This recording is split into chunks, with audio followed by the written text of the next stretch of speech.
Welcome to another tutorial by Jesse Pack. This is going to be for ART363B, digital illustration. Um, if you are just watching this on YouTube, just for tutorial, welcome. Today we're going to be doing an Adobe Illustrator exercise. We're going to be learning about the duplication tool and how to rotate and repeat or instance. But other than that, feel free to pause, slow down, or rewind the video anytime you need to rewatch. Otherwise, let's go ahead and jump in. So to kind of start, feel free to download these files somewhere you can find them. So you're going to click on the link and press download. If you are watching this on YouTube and you do not have access to Canvas, so for my students, you're going to download on Canvas. So if you're just somebody looking for a tutorial, the links for these should be on the bottom of the description. Go ahead and download these, and once you're done, go ahead and open them up. And I already opened mine up over here. You can either double-click the file or go to File and then Open. And once you do, let's go ahead and kind of talk about the tools. So first and foremost, y'all, what is the duplicate tool? Now, duplicate is not the same as copy and paste. Duplicate is going to refer to duplicating or repeating the last step. So for example, if I make a new layer, so you're gonna have to make a new layer, y'all, and I make a box, and I move it to the right a couple inches. Every time I press, so the trick is Control or Command D, it's going to create and repeat the exact same thing. So if I press Control or Command D for dog, it'll duplicate and move it to the right in that amount of, in those increment of inches. You know, so if I move it by like 2 inches, like downwards, then it'll always move it 2 inches downwards. It even works for like scales and rotate. So if I scale it this big and I press Command D, it'll scale at that increment. And if I want to like copy or paste things, I could do that too. So to do that, you're going to click on your object and you're going to hold Alt or Alt Option if you are on a Mac. And you're just going to move. And you see it clones your object. And as soon as you let go, so you can see I haven't let go yet. As soon as you let go and you press Control Command D, it'll move the object to that direction in the same amount of increments, and it'll create the same exact object over and over again. So this can be a very powerful tool because if you need to make a pattern or something really fast, or if you need to like create a lot of the same things or move things in specific increments, then it could be a very useful tool to have in your arsenal, right? But what I would recommend to do is just maybe grab like a shape, maybe like a star or like a rectangle, and just go ahead and like grab them and just play around with the duplicate tool a little bit. So if I scale it downwards, you can see it's going to scale downwards in those increments as well, right? If I move it to the right, it'll do the same thing. So again, the shortcuts are going to be Control or Command plus D. Go ahead and make that just a little bit bigger so we can see it. For duplicate. And to clone something and duplicate, you're going to hold Alt and move the object. So go ahead and just kind of play around with that. I'll do that again, by the way. So you want to click on it first, hold Alt, and then move it. And once you press Command D, it'll literally just keep making more. Go ahead and play around with that. And once you're done kind of playing around with it, we'll go ahead and continue. So you should have had some time to play around with this. Now that you kind of understand how the tool works, let's go ahead and learn how we can maybe do like a rotate. So first and foremost, I want you all to go ahead and recreate this. Now you're going to have to make a new layer, so don't forget to do that. We're going to make a circle and just kind of move it.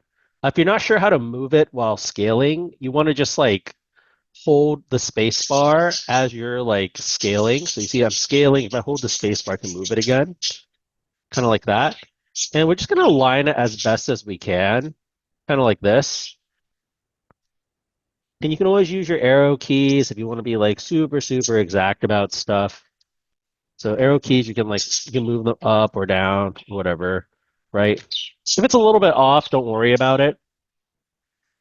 Now, I want to use this color, so let's click on this. Let's grab the eyedropper tool and just click on the sun here. And afterwards, what I want to do is I want to go ahead and make a rectangle, and we'll make it right up here. And we can even grab that color as well. So go ahead and work on this step first. Do exactly the same thing that I did. Once you're done with that, I will show you how to rotate. So go ahead and pause the video and just catch up first. So now that you kind of caught up, what I want to do next is I want to go ahead and rotate this around. Now, if I just kind of grab this right now and then I rotate it and I press Command D, it rotates in very small increments, which is kind of weird. So how do we rotate something around this? So first and foremost, let's go ahead and go over the rotate tool. Now, with the rotate tool, if I click and I hold on my object, it will rotate around an anchor point that you can see that is kind of like a blue cross with a circle and a dot in the middle, right? Like if you play FPS games, it kind of looks like a crosshair in like FPS games or something like that. Now, it's going to rotate off that axis. And if you hold shift, it will snap in like 45-degree increments, which can be pretty useful. But what if I want to change the axis? Now, to do that, you're going to hold Alt and you want to click, and you can see it changes the axis. Now, I'm just going to press OK for now, so don't worry about this right now. But you can see once the axis is changed, it will now move along that axis. So what I would kind of recommend everyone to do right now is maybe make a separate box on the side and just kind of play around with that first. So rotate the box, then hold Alt. Make sure to have your box selected, by the way. So you want to make sure to have it selected, go to the tool, and then hold Alt. Click somewhere random, like maybe even like the center of the sun. Just press OK for now, and you should be able to rotate it around that new anchor point. So go ahead and play around with it, and once you're done playing with it, we'll go ahead and continue. So now that you've had time to play around with it, let's go ahead and create all of these parts here.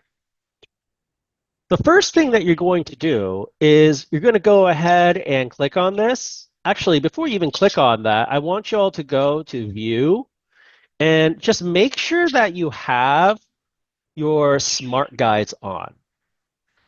Smart guides, as we might have talked about in previous videos or in class, are guides that basically allow your object to, it's basically like preemptive created guides that are in the system that smartly kind of detect how things should be positioned. So it will snap to certain parts, it will find the middle of certain parts, and it will snap to like pixels and stuff too. So it makes it really easy for you to align certain things just by moving.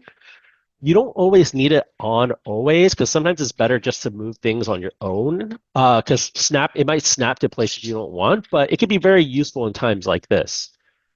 One thing I like about the Smart Guides feature is if I click on an object, and I'm just going to go to here, so I'm going to go to my rotate tool, and I'm just going to try my best to find the center. You can see a little like green dot appears, and it tells me where the center is, which is very useful. So go ahead and do the same exact thing. And once you've found the center, you need to have Smart Guides on. Hold Alt, click on the center, and you should have this window that appears. So if you need time to like catch up to the step, I would pause the video to do that. And once you're done with this step, the next thing that I would kind of do is so what's really cool about this is you can change the angle of your rotation over here. You can put it at 0 if you want it at its original area. But what we're going to do is we're going to go ahead and create a copy of all of these. Now, I need to figure out how to move this to this area, right? One thing I could do is I could probably just like manually move it, but then I would have to manually move all of them. Now, the easiest way that I kind of like do that though, or it wouldn't be that hard with duplication, but to make it really, really sure, what's cool to know is now if you're anything like me, I'm not very good at math. So the people here at Adobe made it a little bit simpler for people like me. So I know for a fact that there are 360 degrees to a circle, and I counted, and there are about 36 red squares. So we're going to put divided by 36. Once I press tab, so TAB, tab, it'll give me the increments of where this is supposed to be, which is 10 degrees. So go ahead and try that out. You can do pretty simple math equations, nothing too crazy. But if you need to find out like the increments of something, it can be very useful to use this. So go ahead and do that. And once you have that, you're going to go ahead and press copy.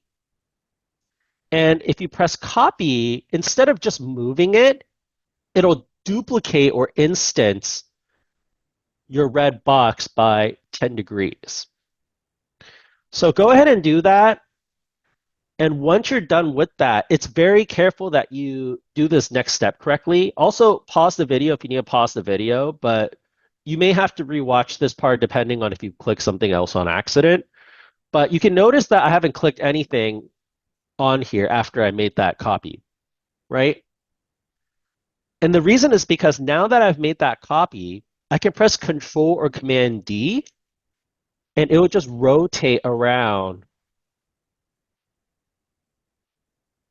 that axis all the way through. And again, it's a little bit off. Don't worry about that. That's fine. But other than that, though, I would go ahead and rewind and rewatch any parts that you missed out. But once you have this portion of the tutorial is finished. Now, there's a second part to this tutorial, so go ahead and work on this first, and then we'll jump to the second part. Otherwise, once you're done with that, you can go ahead and go to File, Save As, keep the naming convention the same, but put your name in the front. So mine is Jesse underscore pack underscore. I'm gonna save this. Just press OK on this. That's fine. And then you're gonna go to File, Export, Export As, and you're gonna export it as a JPEG. Now for the JPEG, you can just keep it on medium 72. For your projects, you're gonna go for 300 as we always talk about, but for exercises, like it's really just for practice. So leave it like that. Small files are fine. Press OK. And if you did it correctly, it should save it with the naming conventions already. Oh, whoops, I forgot to put mine there. So I guess it didn't for this time. There we go.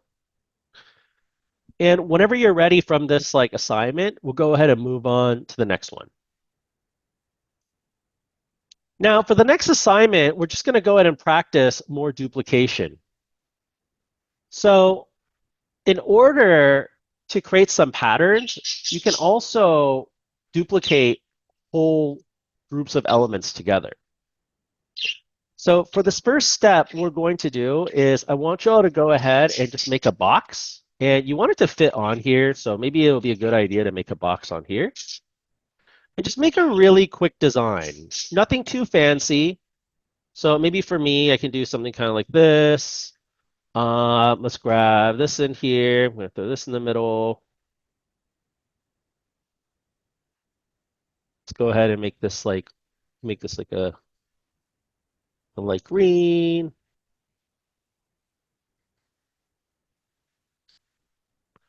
And then I'm just going to put like a star in the middle or something like that.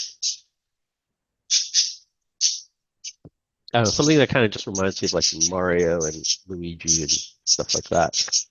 So just something very simple. So go ahead and make a really, really simple design first. And once you have finished, you can go ahead and select, group it together. And then from there, I'll show you all the next steps. So you need to take a moment to do this. Like, go ahead and do it. Just pause the video or rewind the video, but just really, really quickly, just make one tile. Now that you've made a tile, here's what we're going to do. Let's go ahead and select this. And it looks like I have other stuff selected, so just be careful. You only want this part selected here. And if you did it right, they should be grouped together.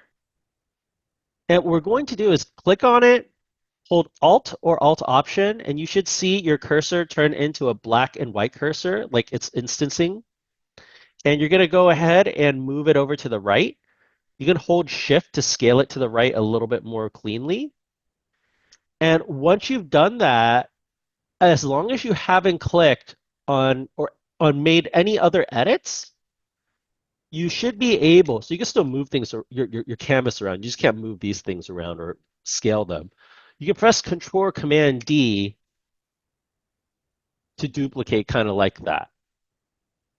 So go ahead and do that. I'm just going to grab this and let's just scale that down just a little bit. So you can see this is where like the snapping is kind of funny.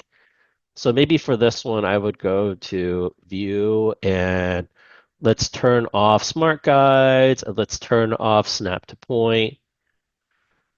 By the way, if it doesn't fit perfectly, that's okay. As long as like we get those tiles in, it's still snapping a little bit. Okay, that's pretty good. And now that you have that, you can select everything here, right click and group those together. I would click on it, instance it downwards, kind of like this, and then press Control or Command D.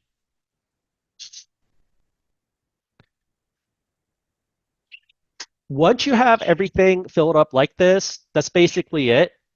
You can go ahead and save this also as a AI and a JPEG. So let's do that again. So just first name underscore last name. Always keep the title I gave you all the same for my class. And then go ahead and export as. And then same thing over here. You can see this time it actually worked. It just kept naming convention the same. But that's basically it, y'all. Hopefully this tutorial helped out a lot with duplicating, and hopefully y'all learned like something here. But other than that, if you have any questions or confusions for my class, like feel free to shoot me an email and we can set an appointment to talk about it sometime. Otherwise, for everyone else, feel free to shoot questions in the messages, depending on which platform you're on. And I will see y'all in the next tutorial. So take care and have a wonderful day.